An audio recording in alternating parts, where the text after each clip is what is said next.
इस क्वेश्चन में हम n की वैल्यू फाइंड करनी है। वो वैल्यू क्या होगी जिसके लिए दो एपीज है जो दे रखी है, इनकी एनेट्रम आपस में बराबर होंगी।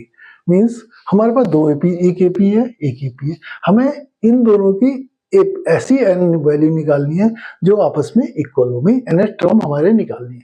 तो इसके एनेट्रम निकालने के लिए पहली एपीज के लिए क्या है हमारे पास, ये एपी है, इसके लिए ए कितना है हमारे पास, ए है, और डी कितना होगा 65 माइनस 63, तो means D is equal to 2 हो गया। इस एपी के लिए हमारे पास फर्स्ट टर्म 63 है और डी जैसे कॉमन डिफरेंस कहते हैं डी 2 है। इस वाली एपी के लिए हमारे पास क्या है, ए इज इक्वल टू 3 है और डी इज इक्वल टू कितना है 10 माइनस 3 इज इक्वल टू 7। तो मीन्स दोनों एपी के ए और डी पता है हमारे पास, और हमें एन की वैल्यू ऐसी फाइंड है। मीन्स इसके लिए एनर टर्म निकालनी है, इसके लिए एनर टर्म है, दोनों को आपस में निकाल लेंगे और एन की वैल्यू निकालेंगे। तो इसके लिए एनर टर्म कितनी होगी, एनर टर्म का फॉर्मूला लिख दो, A plus N minus 1 into D. एनर टर्म कितनी होगी, इसकी ए कितना है 63 plus N minus 1 D is equal to 2। ठीक है, इसे और थोड़ा सिंप्लीफाई कर लेते हैं, 63 प्लस 2n माइनस 2। ठीक है, अब इसकी एनर टर्म निकालते हैं। एनर टर्म का फॉर्मूला सेम है, 2d।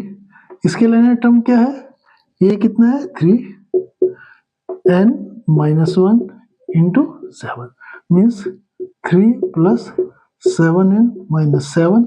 इसे और सिंप्लीफाई कर सकते हैं, 3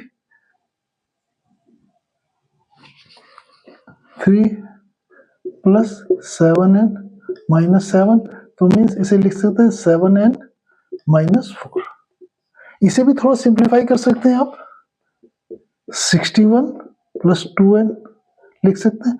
तो मीन्स अब उसने कहा हमारे को जो दे रखा है ये दोनों वैल्यू बराबर है, तो means 61 plus 2n is equal to 7n minus 4। अब nn को एक साइड लिया लिया और जो नंबर है उनको एक साइड लिया, 2n minus 7n is equal to minus 61 minus 4 minus 5n is equal to minus 65। तो माइनस माइनस प्लस हो गए, 5n is equal to 65 and n is equal to 65 by 5 is equal to 13।